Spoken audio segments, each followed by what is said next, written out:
All right. So, yeah, looks kind of dangerous. The word is ongoing. So tomorrow we're going to talk about the rock cycle. And the rock cycle actually makes use of one of the things is the subduction of plates, remember? So the plate that's subducting actually will remelt and form new rocks. It's just a wonderful process. But, and one of the things I'll have for tomorrow, I think, is how long does it take a mountain to build? You know, actually, how long it takes the mountain to build is a way to help date the Earth. Okay, a long time is the answer. So with that in mind, you know, how can we date the Earth? There's different ways of dating our solar system, let alone our galaxy, let alone the universe, let alone the Earth. But what we see is kind of the processes we see have been going on to get where we are. We see where we are, and then we can kind of backtrack. It's like doing a little bit of detective work. It's called uniformity. So the rocks that are being changed now, I know it's a slow process, but that we can see how much change is undergone, so we can kind of go back in time. So the word is catastrophic models, okay, versus uniformity. Catastrophic models would say that everything kind of happens in one big kind of crazy event, some catastrophic event. Instead of saying, well, there are these processes. I'm not saying that there aren't catastrophic events, but even earthquakes and volcanoes, which seem catastrophic, they are ongoing, okay? So let's take a look at this video, see what we think about uniformity. Dwarfism, okay, is associated with a deformation of rock and things like that as the Earth plate tectonics do their thing. So diastrophism is associated with plateaus, mountains, and folds in the crust. Okay. So again, it's just another word associated with kind of the things we've been talking about. Again, I think I had too many slides here.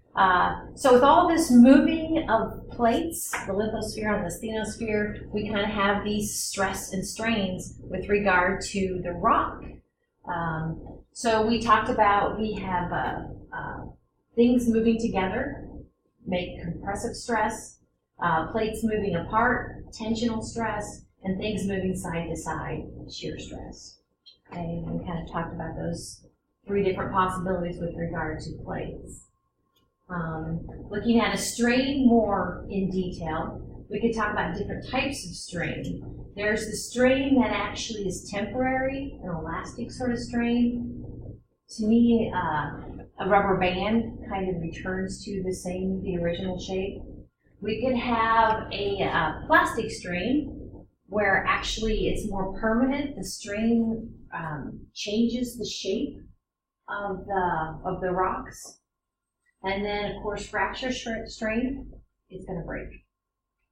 I mean, that all makes sense. You're like, I got that. Okay. These different strains.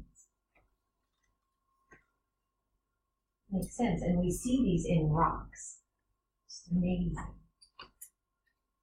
So here's some big pictures of some rocks. You can kind of see the layers. Tomorrow we're going to talk about three types of rock: igneous rock, sedimentary rock. When we talk about sedimentary rock, you can actually kind of see the layer after layer here. And then the other one is metamorphic rock. So here's some folding going on. And let's see, I have the word here. Let's see, bends is the first word. Widespread horizontal stress can produce domes and basins. So what do you think? Dome going like this, right? A basin going like that. So let's take a look at this video right quick.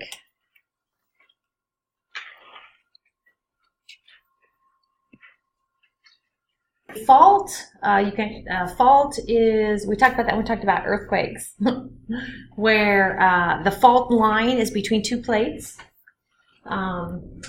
So let's see, what words do I have in here? Word is opposite. Movement on opposite sides of a crack.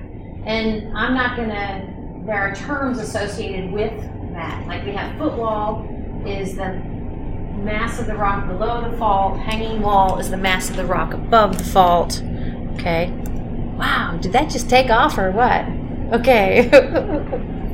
Got the AC on. Different types of faults. I told you I did too much with faults here. Okay. Earthquakes. We talked a little bit about earthquakes before when I watched this video. So what happens, and I think that, I don't know if the video talks about this or not, but basically earthquake would be more of a side-to-side movement of crustal plates.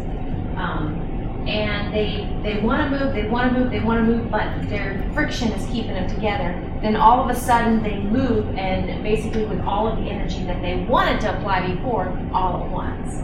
So that's what we do. So vibrations are measured then.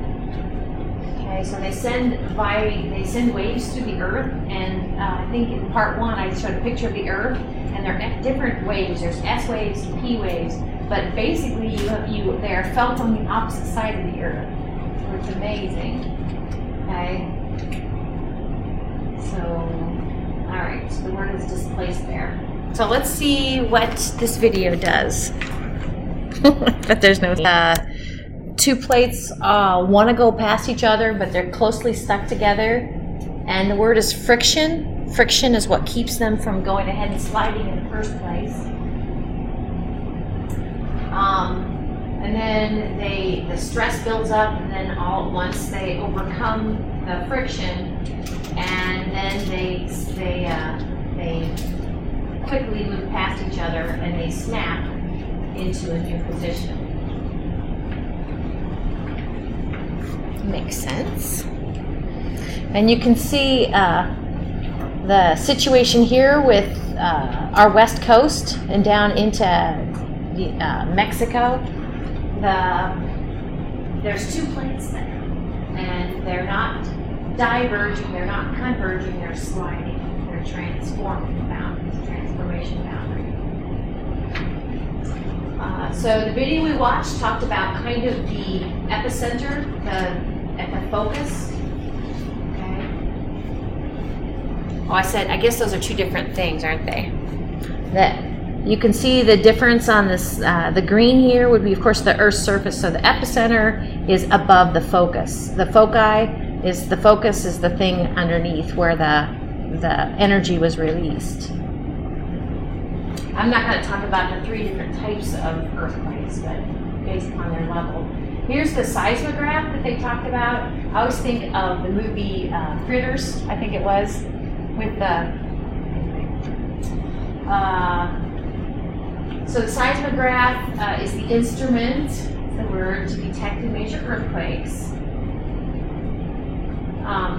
So we have these terms here associated with the waves that you saw on the video.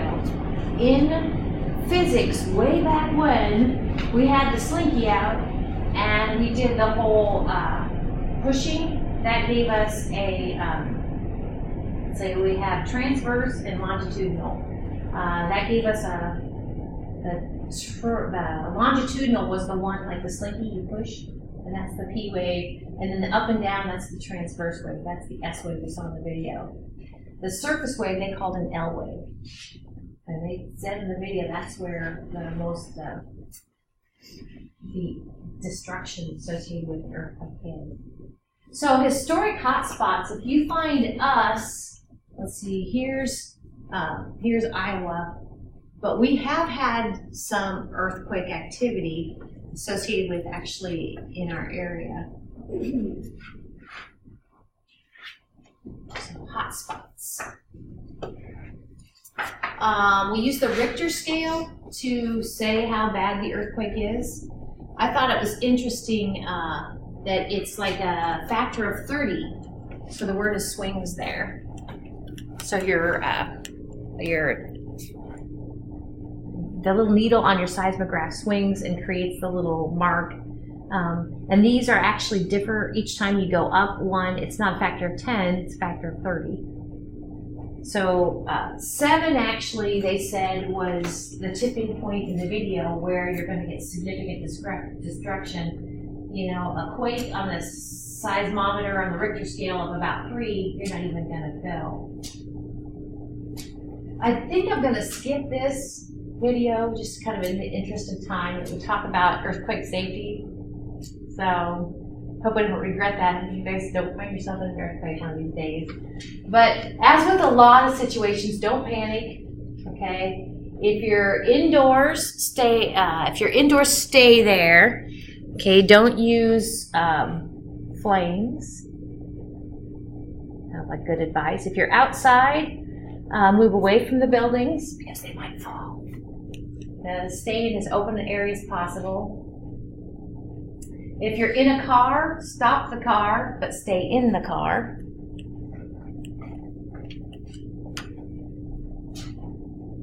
After the earthquake is done, you can check on them, but don't turn on your electricity, gas, that sort of thing. Don't turn them on. If you have access to a radio or TV or your cell phones, turn them on, but stay off the telephone, the corded telephone. You might have a little bit of current running through those. And stay out of damaged buildings, and don't go sightseeing. You know, these sort of after the shaking has occurred, that's good advice. For instance, if you've had any other sort of devastation in the area due to maybe tornadoes. Tsunami. I think we will watch this video. I mentioned that tsunamis can happen on nice clear days. Tsunamis aren't anything to do with meteorology. Tsunamis are all to do with what's happening with the Earth's crust. You can see actually here's the disturbance that's happening way over here. It just happens to be a disturbance related to plates that is over a large body of water. So it sends a wave here, a ripple here on the ocean, but that ripple, as you get less and less water, becomes a big wave, basically. So let's see.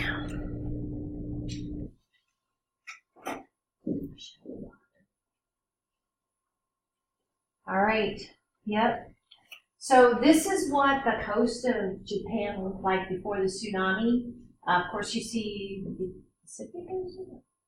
Yeah, okay, good. Pacific Ocean over here, and the red line is how far the water came. So this is after. And again, the problem that happened with the Japanese tsunami was they had, and not to blame them or anything, but they had their nuclear power plants were affected. So, all right. Changing from tsunamis now to mountain building. So the word is rising. So Earth's crust rises abruptly to create those mountains. The word is folding. We kind of already saw some videos and some pictures about folding, Earth's crust folding. So mountains can be created as from folding, faulting, and remember faulting is kind of the side by side, or volcanic activity. Makes sense. These are all though associated with plate tectonic movement. We'll talk more about volcanoes here in a minute. Domed mountains. This kind of confuses me. I didn't chase it down, but these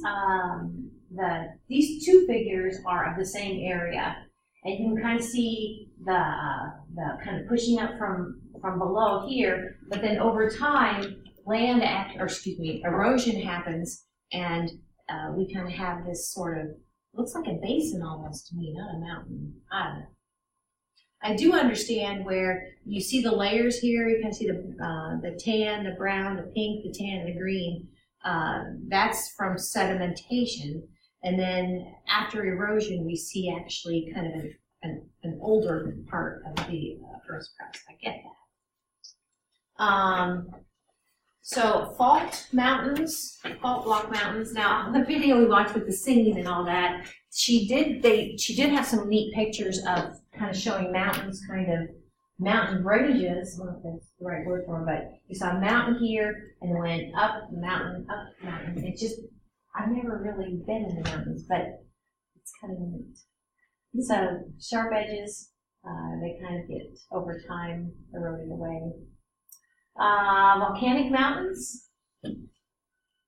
This is actually in Japan, Mount Fuji. It's dormant, as you might imagine, means that it's not actively spewing stuff out. But the word is volcano up there.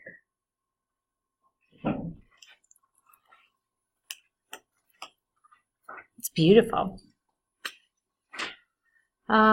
So with regard to volcanoes, a couple types of volcanoes. Shield volcano, kind of looks like a shield volcano up here. Okay.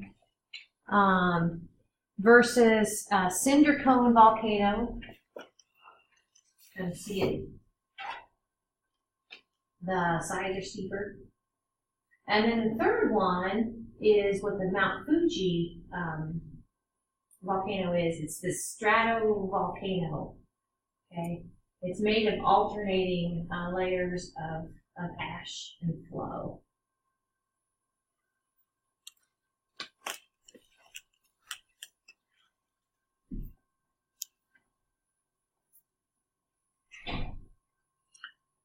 So, some things kind of happening beneath the Earth's crust. Whenever you see the word magma, think of liquid. Okay, but when that magma cools, it will give you rocks. And tomorrow we're going to talk about igneous rocks, or one type of rock that we get when magma cools. Intrusive means that it's down below the Earth's surface, and we'll see a video in lab tomorrow about that. Batholith is kind of a reservoir of liquid mantle that's crystallized, liquid magma that's crystallized. You know, and this won't make it to your final exam, but definitely you see terms on here like dike, sill, laccolith. So not all volcanoes erupt explosively. This is a figure from your textbook to kind of show the different styles of eruption. I've seen videos, and I didn't bring a video in to show you, but like in the Hawaiian Islands, there are places in the Hawaiian Islands where you can go and you can actually see the liquid mantle or liquid magma kind of oozing out. You're like, really? Okay. So it kind of depends. The word is hotspot. So if we kind of look at this, this is actually one plate. This is the Pacific plate. And speaking of Hawaiian Islands, within the Pacific plate are the chain of Hawaiian Islands.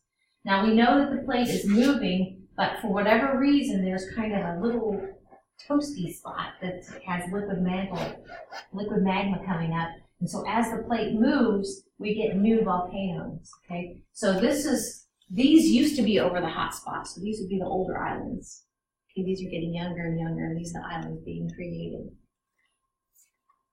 But if they blow, okay, kind of showing you, this figure from your textbook actually shows you a little bit, it's the same eruption. This is before, and this is right before, and this is kind of during. Of course, when it erupts, they have this pyroclastic flow. And pyroclastic flow is being shown here. It's like the ash and stuff coming down, rolling down. So we're gonna watch this video. I think we're almost done. About that? Last slide. It's the last slide, yay! So we'll take a look at this video. These were some kind of historic volcanic eruptions, and so Let's see. Yay.